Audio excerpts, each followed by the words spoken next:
कांग्रेस के अंतर्कलह यानी कि त्रिपुरी संकट के बारे में जानेंगे।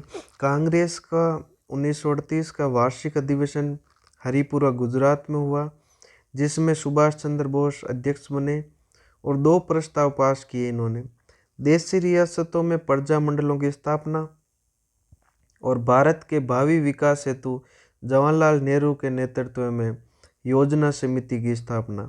तो ध्यान रखना, ये योजना समिति इम्पोर्टेंट है कि योजना समिति की स्थापना किस अधिवेशन में हुई, तो हरिपुरा अधिवेशन।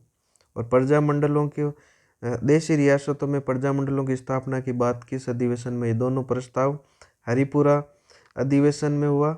और इसमें अध्यक्षता कौन कर रहे थे, तो सुभाष चंद्र बोस कर रहे थे।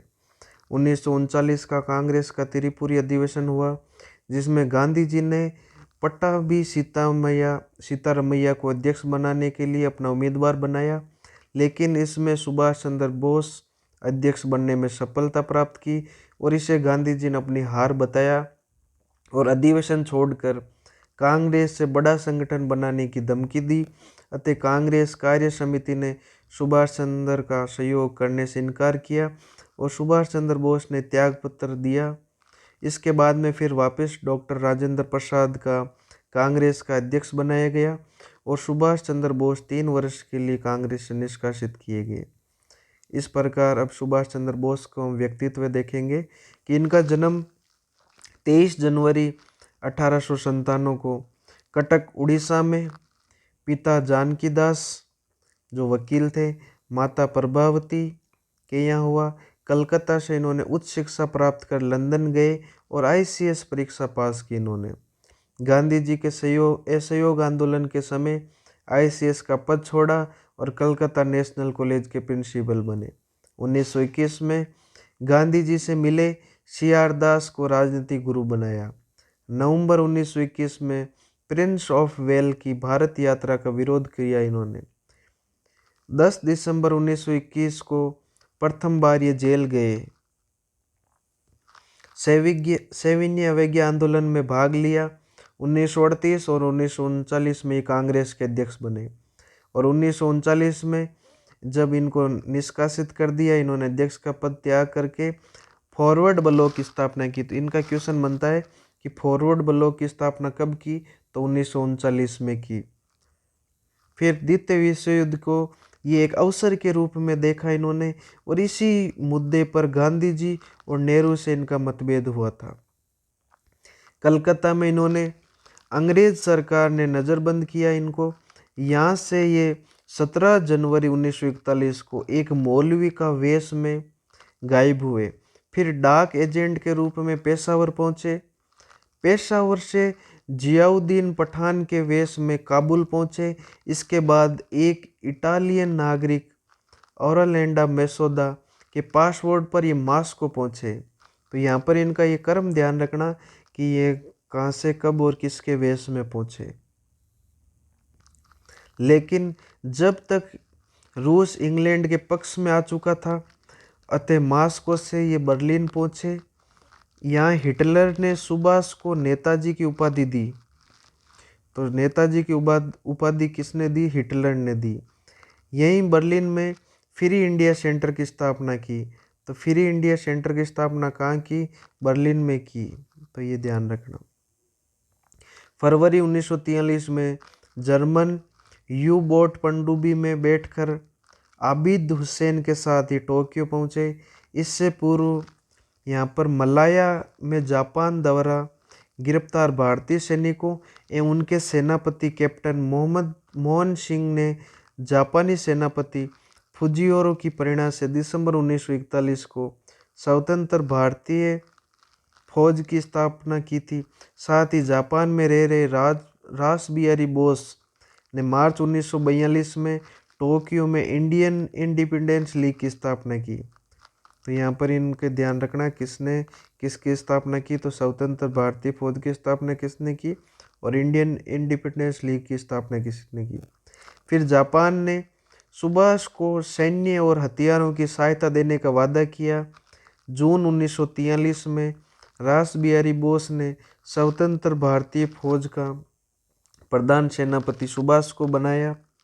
बनाने का निर्णय लिया। 4 जुलाई 1943 को सिंगापुर में सुभाष को इंडियन इंडिपेंडेंस लीग एवं स्वतंत्र भारतीय फौज का सर्वोच्च कमांडर बनाया गया।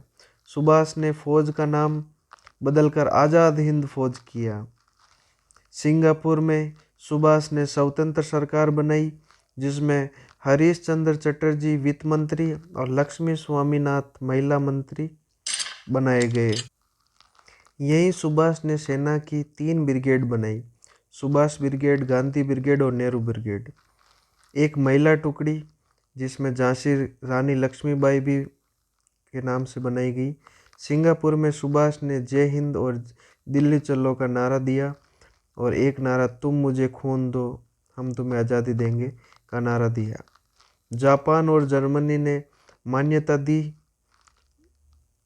थोड़े समय के बाद में इटली ने भी मान्यता दी और 6 नवंबर 1943 को अंडमान निकोबार जापान के सहयोग से जीता और इनका नामकरण से अंडमान का तो शहीद और निकोबार का स्वराज्य किया।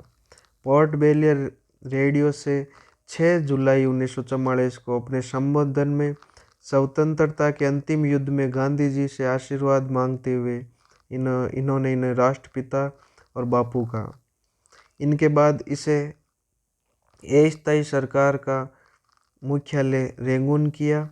नागालैंड और कोहिमा पर जापान के आक्रमण के साथ आज़ाद हिंद सैनिकों ने भारत की मुख्य भूमि पर तिरंगा फहराया, लेकिन मई 1945 से नागालैंड पर ब्रिटिश सेना की जीत के बाद इन्हें पीछे हटना पड़ा। 6 और 9 अगस्त को हिरोशिमा और नागासाकी पर अमेरिका द्वारा बम गिराए जाने के बाद जापान ने हार मान ली। 18 अगस्त 1945 को सुभाष अपनी हवाई जहाज से रेंगून से टोक्यो के लिए रवाना हुए, लेकिन ताइवान के ताइकू के विमान दुर्घटना में इनकी मृत्यु हो गई। स्वतंत्रता के बाद शाहनवाज हुसैन आयोग व मुखर्जी आयोग ने बताया कि सुभाष की मृत्यु दुर्घटना में नहीं हुई, वे मास्को स्टालिन के पास गए थे। फिर रास बिहारी बोस के बारे में, इनका जन्म 25 मई 1886 में हुगली के बगतीर गांव में बंगाल में हुआ। 1906 में शिक्षा प्राप्त कर देहरादून में कलरक की नौकरी शुरू की। देहरादून में ही इनका संपर्क गुप्त क्रांतिकारी संगठन से हुआ। 23 दिसंबर 1912 को लॉर्ड हॉर्डिंग पर इन्होंने बम फेंककर, बम कांड में मुख्य व्यक्ति थे ये। जीवन में ये कभी गिरफ्तार नहीं हुए। नवंबर 1913 में इन्होंने लिबर्टी नामक पर्चे बांटे जिसमें संदेश था कि इनकलाब का तकाजा ये है क्रांतिकारी तरीके से स्वतंत्रता प्राप्त की जाए। गद्दर आंदोलन का नेतृत्व करते हुए योजना तैयार की, परंतु समय से पहले सरकार द्वारा भंडाफोड़ किए जाने के बाद ये गुप्त रूप से जापान पहुँचे। नागरिकता ली, विवाह किया यहाँ पर, वहाँ पर ये हथियार भारत भेजते थे। जापान में रहते हुए इन्होंने नारा दिया एशिया एशिया वालों का है। तो ये क्वेश्चन आता है कि एशिया एशिया वालों का है, ये नारा किसने दिया? तो ये रासबिहारी बोस। 28 से 30 मार्च 1942 में टोक्यो में भारतीयों का एक सम्मेलन बुलाया और इंडियन इंडिपेंडेंस लीग की गठन किया। तो इंडियन इंडिपेंडेंस लीग का गठन किसने किया? तो ये क्वेश्चन ध्यान रखना। कैप्टन मोहन सिंह द्वारा गठित फौज के साथ इंडियन इंडिपेंडेंस लीग को संयुक्त करते हुए भारत की आज़ादी प्राप्त करने की योजना बनाई। 1942 में बैंकॉक में इंडियन इंडिपेंडेंस लीग का सम्मेलन बुलाया जिसमें सुभाष को प्रधान कमांडर बनाने का निर्णय लिया तथा 7 जुलाई 1943 को सुभाष को नेतृत्व सौंपकर इनके सहयोगी बने। 1945 में इनकी जापान में मृत्यु हो गई। इनके द्वारा गद्दर षड्यंत्र के संगठन का कार्य किया गया था। दिल्ली षड्यंत्र केस में भी रासबिहारी बोस टोक्यो चले गए थे। उसके बाद में टोक्यो में इनके द्वारा सम्मेलन का आयोजित किया गया। रासबिहारी बोस ने देहरादून में स्थित वन अनुसंधान संस्था में कार्य किया था। रासबिहारी बोस के राजनीतिक गुरु अरविंद घोष थे। जापान में रहते हुए इन्होंने रामायण का जापानी भाषा में अनुवाद किया। जापान में इनके द्वारा न्यू एशिया नामक समाचार पत्र का प्रकाशन किया था। जापान की सरकार ने रास बिहारी बोस को order of the rising sun के सम्मान से सम्मानित किया और इनकी मृत्यु 1945 में। फिर अंग्रेजों की क्रिया के प्रतिक्रिया, इस प्रकार का क्वेश्चन आ सकता है कि जैसे अंग्रेजों की क्रिया रही, यानी कि सेकेंड विश्व युद्ध में भारतीयों की अनुमति के बिना ही भारत को युद्ध में शामिल किया गया अंग्रेजों के द्वारा 3 सितंबर 1939। इसके विरोध में भारतीयों की क्या प्रतिक्रिया रही? तो विरोध करते हुए कांग्रेसी मंत्रिमंडल ने त्यागपत्र दे दिया 15 नवंबर 1939 को। फिर इंग्लैंड ने जब सेकेंड वर्ल्ड वॉर में भारतीयों का सहयोग हेतु 1940 में अगस्त प्रस्ताव रखा, तो इसका विरोध करते हुए कांग्रेस ने व्यक्तिगत सत्याग्रह आंदोलन चलाया 1940 में। फिर तीसरी क्रिया, इंग्लैंड ने सेकेंड वर्ल्ड वॉर में भारतीयों के सहयोग हेतु 1942 में क्रिप्स मिशन भेजा। इसका विरोध में इन्होंने कांग्रेस ने 1942 में भारत छोड़ो आंदोलन चलाया। तो ये इस प्रकार का क्वेश्चन मैच करने के लिए आ सकता है कि इनके क्रिया जब ये अंग्रेज सरकार ने ये किया, इनके विरोध में कांग्रेस की क्या प्रतिक्रिया रही या इसके बाद में कौन सी घटना घटी, तो इनका क्रम आ सकता है, तो इनको ध्यान रखना, भी आगे ही पढ़ेंगे। तो अगस्त प्रस्ताव, जब सेकेंड विश्व युद्ध में इंग्लैंड की कमजोर स्थिति जानकर भारतीयों का सहयोग प्राप्त करने हेतु गवर्नर जनरल लॉर्ड लिनलिथगो ने भारतीयों के समक्ष 4 अगस्त 1940 को कुछ प्रस्ताव की घोषणा की। इन प्रस्ताव की घोषणा में क्या था? एक तो युद्ध में भारत ब्रिटेन यानी कि इंग्लैंड का सहयोग करेगा, संविधान सभा द्वारा भारतीयों को संविधान निर्माण करने का अधिकार दिया जाएगा और एक युद्ध सलाहकार परिषद होगी जिसमें भारतीय भी शामिल होंगे, भारत को डोमिनियन स्टेट बनाया जाएगा और गवर्नर जनरल की कार्यकारिणी में भारतीय सदस्य बढ़ाए जाएंगे तथा अल्पसंख्यकों को पूर्ण सुरक्षा दी जाएगी। इसका विरोध करते हुए गांधी जी ने भारतीयों की अंतरिम सरकार गठन की मांग की, जिसमें गवर्नर जनरल स्वीकार नहीं किया, अतः प्रस्ताव खारिज किया गया। फिर व्यक्तिगत सत्याग्रह आंदोलन, गांधी जी ने मार्च 1940 में कांग्रेस के रामगढ़ बिहार अधिवेशन में अंतरिम सरकार की मांग की थी। इसी अधिवेशन के अध्यक्ष मौलाना आज़ाद थे। तो ध्यान रखना, मौलाना आज़ाद की अध्यक्षता में क्या की गई? अंतरिम सरकार की मांग की गई। अगस्त प्रस्ताव के विरोध में गांधी जी ने व्यक्तिगत सत्याग्रह आंदोलन की योजना बनाई। प्रथम सत्याग्रही विनोबा भावे ने 17 अक्टूबर 1940 को आंदोलन शुरू किया एवं गिरफ्तारी दी। सेकंड सत्याग्रही जवाहरलाल नेहरू थे और तीसरे ब्रह्मदत्त। इस आंदोलन का उद्देश्य सरकार की आलोचना कर गिरफ्तारी देना था। रविवार को इस आंदोलन का अवकाश रखा जाता था। 17 अक्टूबर 1940 को प्रथम आंदोलनकारी विनोबा भावे ने और सेकेंड जवाहरलाल नेहरू इस आंदोलन में 1941 तक 25,000 सत्याग्रहियों ने गिरफ्तारी दी और इसे जेल भरो आंदोलन भी कहा गया जाता है। फिर क्रिप्स मिशन आया। द्वितीय विश्व युद्ध में अमेरिका व रूस के द्वारा इंग्लैंड पर दबाव डाला गया कि भारत में लोकतांत्रिक मूल्यों को सुनिश्चित करें। साथ ही द्वितीय विश्व युद्ध में भारतीयों का सहयोग प्राप्ति हेतु ब्रिटिश पीएम चर्चिल ने सर स्टैनफोर्ड क्रिप्स के नेतृत्व में 22 मार्च 1942 को ये मिशन भारत भेजा। इस मिशन में अपनी योजना 25 मार्च को भारतीय नेताओं के समक्ष 29 मार्च को जनता के समक्ष रखी। इस योजना में पहली जो योजना थी, इसमें डोमिनियन स्टेट यानी संघ को विदेशी मामले दिए जाएंगे। युद्ध के बाद भारतीयों को संविधान सभा होगी यदि कोई प्रांत या रियासत का पृथक संविधान का हक होगा। अल्पसंख्यकों के हितों की सुरक्षा, भारतीयों को मिलाकर कार्यकारी सरकार का गठन।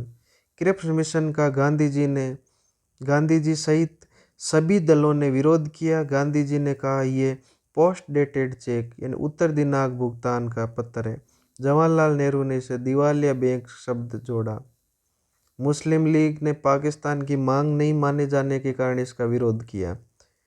फिर भारत छोड़ो आंदोलन, इसके कारण एक तो क्रिप्स मिशन की असफलता और जापान के आक्रमण का भय था इस टाइम। ये दोनों कारण के कारण भारत छोड़ो आंदोलन प्रारंभ किया गया। आंदोलन का प्रारंभ गांधी जी द्वारा वर्धा आश्रम में महाराष्ट्र 14 जुलाई 1942 को इस आंदोलन का प्रस्ताव तैयार किया गया था। 7 अगस्त 1942 को मौलाना अब्दुल कलाम की अध्यक्षता में बम्बई के ग्वालियर टांग मैदान में कांग्रेस कार्य समिति ने इस आंदोलन को मंजूरी दी एवं बम्बई कांग्रेस कार्य समिति ने 8 अगस्त को मंजूरी दी। 9 अगस्त 1942 को इसी ग्वालियर टैंक मैदान में गांधी जी ने ये आंदोलन शुरू किया और कहा कि अंग्रेज़ों हमें हमारे हाल पर छोड़ दो, भारत से चले जाओ, तथा कहा हर भारतीय स्वयं नेता है और इस आंदोलन में अपने अपने तरीके से चलाया जाने का आह्वान किया और करो या मरो का संदेश दिया। सरकार की प्रतिक्रिया क्या रही? गवर्नर जनरल लॉर्ड लिनलिथगो ने 9 अगस्त को ऑपरेशन जीरो ओवर चलाकर सभी कांग्रेसी नेताओं को गिरफ्तार किया। गांधी जी, कस्तूरबा गांधी, महादेव देसाई, सरोजनी नायडू के साथ सर आगा खां प्लेस में रखा गया इनको। मुस्लिम लीग और अन्य दल इस आंदोलन से पृथक रहे। इस आंदोलन में युवाओं की बड़ी भागीदारी रही। इसका स्वरूप कैसा था आंदोलन का? तो ये नेतृत्वहीन आंदोलन था, यानी कि इसका कोई नेतृत्व करने वाला कोई व्यक्ति नहीं था, यानी कि सभी अपने आप में नेता थे। इसे गांधी जी ने नियोजित रूप से प्रारंभ किया था और कहा था कि भारतीय सैनिक भारतीयों पर गोली न चलाएं और सरकारी कर्मचारी कार्यालय न छोड़ें, परंतु सरकार का विरोध करें। कार्यालय आपको नहीं छोड़ना है, लेकिन विरोध करना है। सरकार विरोधी जमींदारों को जनता द्वारा तय किया गया कि लगान दिया जाए और सरकार समर्थक जमींदारों को लगान न दे। जो जमींदार सरकार का समर्थन करते थे उनको तो लगान नहीं देनी है और जो सरकार का विरोध करते थे उनको लगान दी जाए। लेकिन जनता ने इस आंदोलन को अपने तरीके से चलाया और ये अनियोजित रूप से चला। जनता की बड़ी भागीदारी के कारण इसे जन आंदोलन एवं अगस्त क्रांति कहा जाता है। ये सवते स्फूर्त आंदोलन भी कहा जाता है। इसका विस्तार यानी पटना जेल में डॉक्टर राजेंद्र प्रसाद ने गुप्त संदेशों के द्वारा आंदोलन चलाया। तो डॉक्टर राजेंद्र प्रसाद कहाँ थे? पटना जेल में। जयप्रकाश नारायण जो हजारीबाग सेंट्रल जेल झारखंड में थे, इन्होंने जेल तोड़कर भूमिगत रहते हुए आंदोलन चलाया। जयप्रकाश नारायण समाजवादी नेता थे। राम मनोहर लोहिया, पटवर्धन एवं अरुणा आसफ अली ने तिहाड़ जेल तोड़कर आंदोलन का नेतृत्व किया। राम मोहन लोहिया कांग्रेस के समाजवादी नेता थे। उषा मेहता व राम मोहन लोहिया ने भूमिगत रेडियो केंद्र की स्थापना कर जन संदेश दिए। अहमदाबाद में बड़ी मात्रा में हड़ताल हुई, सरकारी भवनों पर आक्रमण किया गया। भारत भर में रेल पटरियों को उखाड़ना, पुलों को उड़ाना, टेलीफोन के तार काटना, विद्युत लाइन को तोड़ना जैसे कार्य हुए और सुभाष ने इसे अहिंसक गुरिल्ला युद्ध कहा। वहीं वीडी सावरकर ने भारत छोड़ो आंदोलन का विरोध किया। फिर स्वतंत्र सरकार यानी कि समानांतर सरकारें बनी। एक तो बलिया उत्तर प्रदेश में प्रथम सरकार बनी जो सबसे कम समय यानी कि 1 सप्ताह तक चली, यहाँ पर चित्तू पांडे के नेतृत्व में। तामलुक मिदनापुर बंगाल में सतीश सामंत के नेतृत्व में सरकार बनी। सतारा महाराष्ट्र में वाईवी चौहान सबसे लंबी सरकार चली, 2 साल तक वाईवी चौहान और नाना पाटिल के नेतृत्व। सतारा सरकार ने न्याय दंड मंडल यानी जन अदालत का स्थापित किया। आगा खां प्लेस में रहते हुए कस्तूरबा गांधी एवं महादेव देसाई की मृत्यु हो गई थी, ये ध्यान रखना।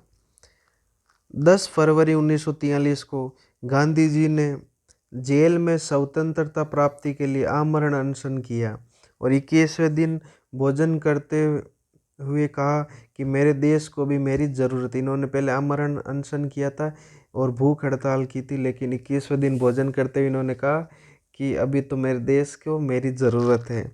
6 मई 1944 को आंदोलन समाप्त हुआ और गांधी जी को रिहा किया गया। फिर वेवेल प्लान, सेकंड लास्ट यानी कि सेकंड अंतिम अंग्रेज गवर्नर लॉर्ड वेवेल गवर्नर बनकर 1943 में भारत आए। 14 जून 1945 को अपनी योजना प्रस्तुत की, जिसमें governor general, commander in chief 2 पद अंग्रेजों के पास और शेष पद भारतीयों को देते हुए एक अंतिम सरकार की स्थापना की जानी थी, जिसमें 14 पद भारतीयों को दिए गए। प्रतिरक्षा, विदेशी संबंध अंग्रेजों के पास और शेष भारतीयों को दिए गए। भारत को डोमिनियन स्टेट बनाए जाने और युद्ध समाप्ति के बाद संविधान सभा का गठन किया जाए। अल्पसंख्यकों को संरक्षण दिया जाएगा, परंतु पृथक राष्ट्र का गठन नहीं होगा। 24 जून को इस प्लान पर विचार करने के लिए शिमला सम्मेलन बुलाया गया, जहां आज़ाद और जिन्ना के मध्य मतभेद के बाद ये प्लान असफल हुआ।